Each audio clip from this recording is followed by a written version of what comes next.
மருத்துவர் ராமதாஸ் மற்றும் அன்புமணி ராமதாஸ் இடையிலான பிரச்சனை பாமக தொண்டர்கள் மத்தியில் பெரும் கலக்கத்தை ஏற்படுத்தியிருக்கிறது. சட்டப்பேரவை தேர்தலுக்கு இன்னும் 7 மாதங்களே உள்ள சூழலில் தந்தை மகன் இருவருக்கும் இடையிலான பனிப்போர் கட்சி தொண்டர்களை சோர்வடைய செய்துவிட்டது. மேலும் அவர்கள் இருவரும் ஒருங்கிணைந்து மீண்டும் கட்சியை பலமாக வழிநடத்த வேண்டும் என பாமக நிர்வாகிகள் வலியுறுத்துகின்றனர். இந்நிலையில் அன்புமணி மாமல்லபுரத்தில் பொதுக்குழு கூட்டத்துக்கு ஏற்பாடு செய்தார். இதை எதிர்த்து டாக்டர் ராமதாஸ் சென்னை உயர்நீதிமன்றத்தில் வழக்கு தொடர்ந்தார். ராமதாஸ் தரப்பு வழக்கறிஞர் முரளி சங்கர் தொடுத்த இந்த வழக்கில் அன்புமணி ராமதாஸின் தலைவர் பதவி காலம் கடந்த மே மாதம் 22ஆம் தேதியே முடிவடைந்து விட்டதாகவும் தற்போது அவர் பொதுக்குழு கூட்டத்தை கூட்டுவது சட்டவிரோதம் என்றும் கூறியிருந்தார். மேலும் பொதுக்குழுவை கூட்டுவதற்கான அதிகாரம் கட்சியின் நிறுவனர் ராமதாஸுக்கு தான் இருப்பதாக அந்த வழக்கில் அவர் குறிப்பிட்டிருந்தார். இந்த வழக்கை விசாரித்த நீதிபதி ஆனந்த் வெங்கடேஷ் இருவரையும் நேரில் ஆஜராக்கி வாக்குமூலம் பெற்றார். அப்போது டாக்டர் ராமதாஸ் காணொலி வாயிலாக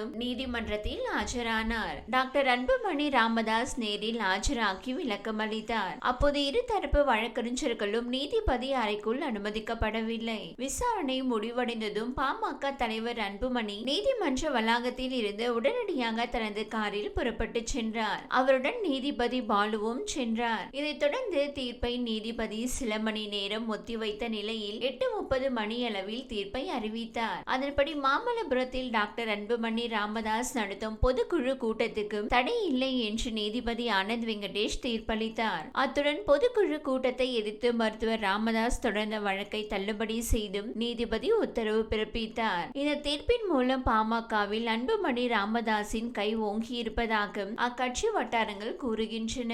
இதற்கான ஏற்பாடுகள் மாமல்லபுரத்தில் சிறப்பான முறையில் நடைபெற்று வருகின்றன. இதனால் அன்புமணி ஆதரவாளர்கள் உற்சாகம் அடைந்திருக்கின்றனர். முன்னதாக சென்னை உயர்நீதிமன்ற தீர்ப்பை பாமக தலைவர் அன்புமணி ராமதாஸ் வரவேற்றார். இது குறித்து அவர் எக்ஸ் பக்கத்தில் வெளியிட்ட பதிவில் இது நீதிக்கும் அறத்துக்கும் கிடைத்த வெற்றி என தெரிவித்திருக்கிறார். அதே சமயம் இந்த தீர்ப்பானது பாமக நிறுவனர் டாக்டர் ராமதாஸுக்கும் பின்னடைவை ஏற்படுத்தியிருக்கிறது. அவர் உச்சநீதிமன்றத்தில் மேல்முறையீடு செய்யும் பட்சத்தில் வார விடுமுறை வருவதால் இந்த வழக்கு உடனடியாக விசாரணைக்கு ஏற்றுக்கொள்ளப்படுமா என்ற கேள்வியும் எழுந்திருக்கிறது.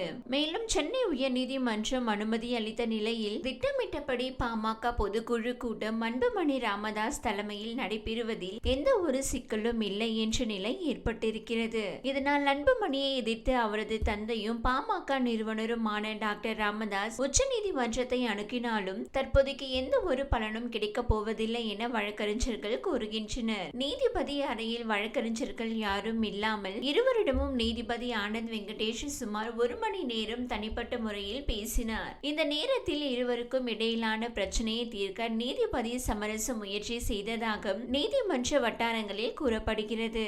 இப்படி பிளவுபட்ட பாமக எதிர்வரும் தேர்தலில் கூட்டணி என்று சென்றால் தொகுதி பங்கீட்டில் இவர்கள் கை முடக்கப்படும். 10 சீட் வழங்கப்பட்டு வந்திருந்தால் பிளவுபட்ட பாமகவுக்கு 4 போதும் என கூறுவார்கள். மேலும் பாமக தொண்டர்கள் பிற கட்சிகளுக்கு சென்று விடுவதற்கும் வாய்ப்பு உள்ளது. இப்படி நடந்தால் பாமக கட்சியின் எதிர்காலம் பெரிதளவில் பாதிக்கப்படும் என்கின்றனர் அரசியல் வல்லுநர்கள். முன்னதாக தைலாபுரத்தில் பாமக நிறுவனர் டாக்டர் ராமதாஸ் செய்தியாளர் சந்திப்பில் கூறுகையில், தைலாபுரம் வீட்டிற்கு என்னை சந்திக்க அன்புமணி வரவில்லை. நான் கதவையும் அடைக்கவில்லை. என்னை சந்திக்க வந்ததாகவும் நான் மறுத்ததாகவும் அன்புமணி பொய் சொல்கிறார். கட்சியில் எனக்கு தெரியாமல் பல்வேறு உள்ளடி வேலைகளை அன்புமணி செய்து வந்தார். சூழ்ச்சி செய்து பாமகவை பறிப்பதற்கு அன்புமணி முயற்சி செய்கிறார். என் மீது பிரியமாக இருந்தவர்களை பணம் கொடுத்து அன்புமணி அவரது பக்கம் இழுத்தார். 48 ஆண்டு காலம் கட்சியை கட்டி காத்தது நான் தான். கடுமையாக உழைத்து தண்ணீருக்கு பதில் வியர்வையை ஊற்றி கட்சியை ஒரு ஆலமரமாக வளர்த்தேன். ஆலமர கிளையில் இருந்தே கோடாரியை செய்து அதே மரத்தை வெட்ட முயற்சிக்கிறார். என் பிள்ளை அன்புமணிக்கு நாங்கள் என்ன குறை வைத்தோம்? மிக சிறந்த கல்வியை கொடுத்தேன்.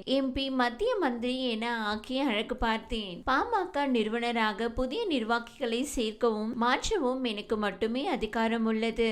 ஐயா ஐயா என்று சொன்னவர்களை ராமதாஸ் என்று சொல்ல வைத்தது அன்புமணிதான். அன்புமணியிடம் கட்சியை கொடுத்துவிட்டு நான் தைலாபுரத்தில் டம்மியாக இருக்க முடியாது. இவ்வாறு அவர் கூறினார். இந்த வீடியோ உங்களுக்கு பிடித்திருந்தால் லைக் செய்யுங்க. மேலும் இதுபோல் வீடியோ தொடர்ந்து பார்க்க நம்ம ஒரு சேனலை சப்ஸ்கிரைப் மற்றும் ஃபாலோ செய்யுங்க.